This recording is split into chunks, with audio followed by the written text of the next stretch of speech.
안녕하세요. 오늘은 요한복음 2장 1절에서 25절 내용을 세상에 오신 예수님과 동행해보자 하는 제목으로 같이 공부해 보겠습니다. 예수님을 만난 제자들은 속세에 깊숙이 들어오신 예수님을 따라다니면서 예수님에 대해서 점점 더 알아가게 되었죠.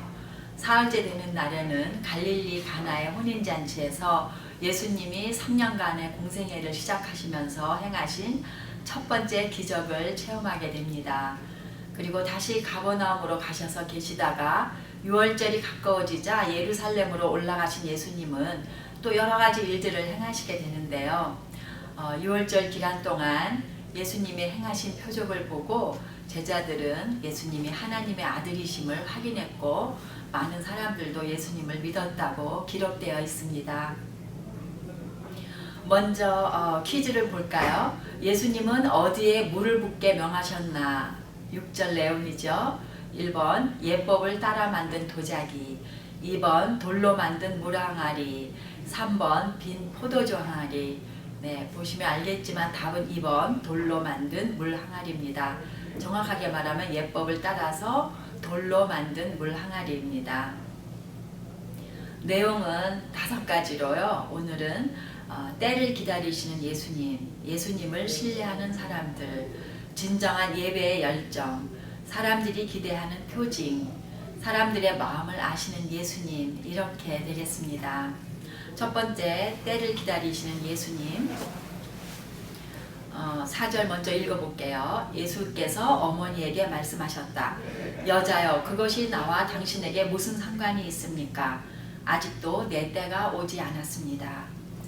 하나님이신 예수님은 사람들의 세상살이의 깊은 곳으로 들어오셔서 사람들과 섞여서 사셨습니다. 예수님은 어머니와 제자들과 함께 혼인잔치에 갔다가 포도주가 떨어지는 예상 밖의 일을 겪게 됩니다. 잔치를 베푼 신랑 측은 손님들에게 결례를 행하게 되었고 또 이게 굉장한 수치라고 합니다. 이에 당황한 예수님의 어머니는 예수님께 도움을 청하셨는데 예수님의 대답은 여자여, 그것이 나와 무슨 상관입니까? 아직도 내 때가 이르지 않았습니다. 라고 하셨습니다. 여기서 여자여라고 한 것이 좀 이상하게 들리긴 하지만요. 원어상으로는 무례한 표현이 아니고 존중의 표현이라고 합니다. 물론 예수님은 무슨 일이라도 하셔서 문제를 해결하고 도울 수 있으셨고 당연히 그렇게 하실 것을 또 어머니께서 믿으신 것 같아요. 그러나 예수님은 사람들에게 세상에서의 필요를 채워주는 일에 앞서서 정한 때가 오면 고난받으시고 또 십자가에 죽으심으로써 구원을 이루시는 일을 위해서 그 목적을 위해서 세상에 오셨다는 것, 그리고 아직 그 때가 오지 않았다고 말씀하신 것입니다. 이 때에 대해서 조금 더 살펴보면요. 요한복음 7장 30절에는 사람들이 예수를 잡으려고 하였으나 아무도 그에게 손을 대는 사람이 없었다. 그것은 그의 때가 아직 이르지 않았기 때문이다 라고 했고요. 또 마태복음 26장 45절에는 그리고 제자들에게 와서 그들에게 말씀하셨다. 이제 남은 시간은 자고 쉬어라. 보아라, 때가 이르렀다. 인자가 죄인들의 손에 넘어간다. 라고 이 때에 대해서 여러 곳에서 은연중에 말씀하셨습니다. 두 번째는 5절에서 12절의 내용, 예수님을 신뢰하는 사람들. 5절을 읽어보겠습니다. 그 어머니가 일꾼들에게 이르기를 무엇이든지 그가 시키는 대로 하세요 하였다.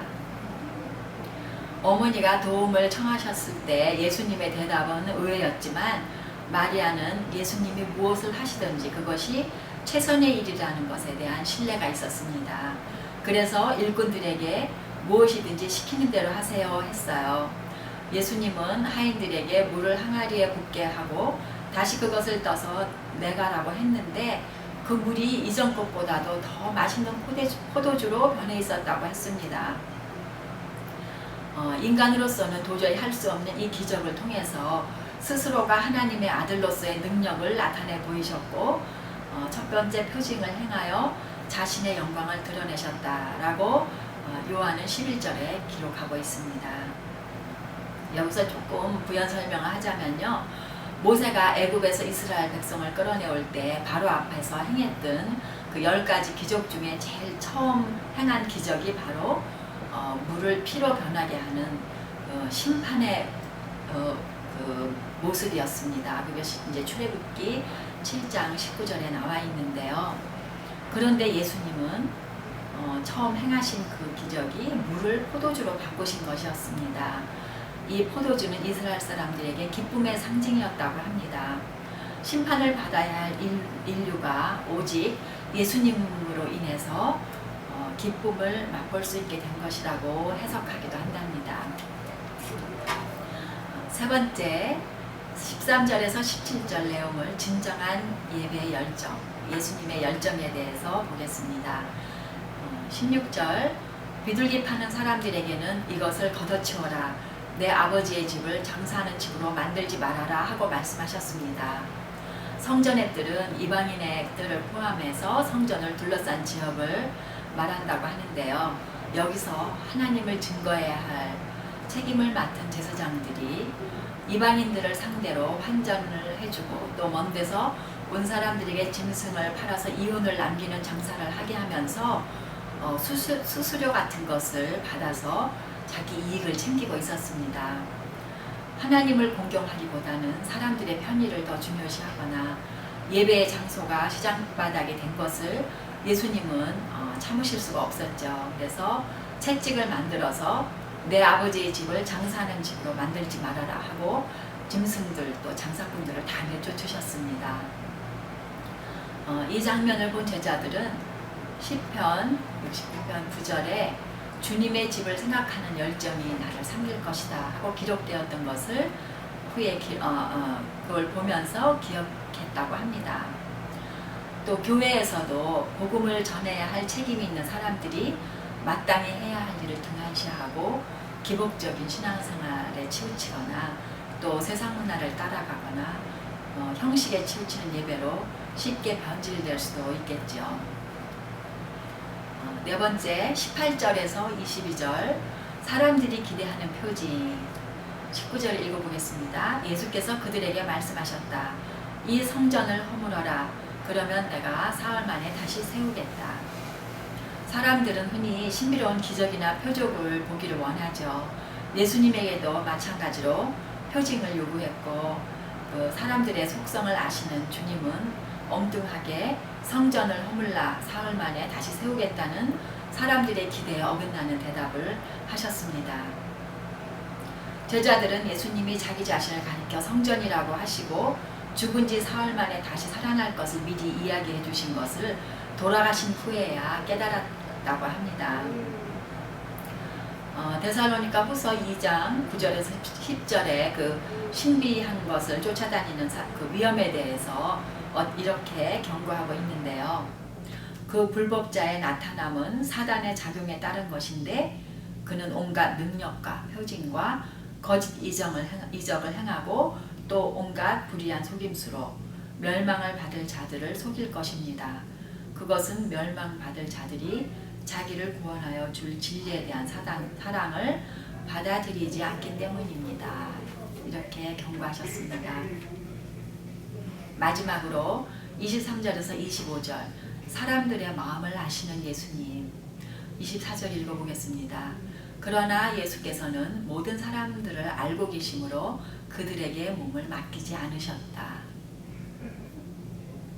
누가복음 17장 17절에 예수님이 문둥병 환자들을 다 고쳐주시고 나서 한 사람이 예수님께 나온 것을 보시고 10사람이 병이 나았는데 9사람은 어디 있느냐 이렇게 물어보시죠.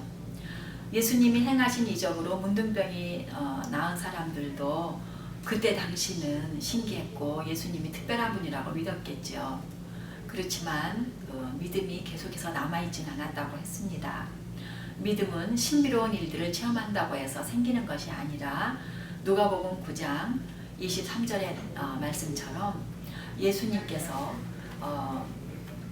나를 따라오려는 사람은 자기를 부인하고 날마다 자기 십자가를 지고 나를 따라오너라 그렇게 말씀하신 것처럼 자신을 거스려서 주님의 원하시는 삶으로 나아갈 때 확고하게 자리 잡는 것이라고 이렇게 말씀하셨습니다. 사람들이 예수님의 기적을 행하시는 표징을 보는 당장에는 믿음을 고백할 수도 있지만 예수님은 사람들의 마음이 결국 떠날 것이고 그 마음이 어디에 향하고 있는지를 다 알고 계셨습니다. 이제 학습 문제 보겠습니다.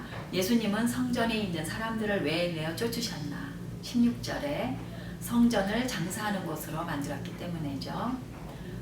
마지막으로 우리는 어떻게 할 것인가를 보겠습니다. 우리들은 예수님을 따라가며 무엇을 기대하고 있습니까? 하나님이 무엇이든 특별한 일이나 기적을 보여주시면 내가 믿겠노라 하는 식으로 하나님을 시험하려고 하고 있지는 않은지요. 예수님을 높여드리는 일보다도 내 계산과 내 편리함이 우선되어 있지는 않은지 마음가짐과 자세를 살펴보고 바르지 못한 것이 있다면 과감히 내어버리고 돌이킬 수 있어야 되겠습니다. 네, 감사합니다. 은혜로운 묵장 되세요.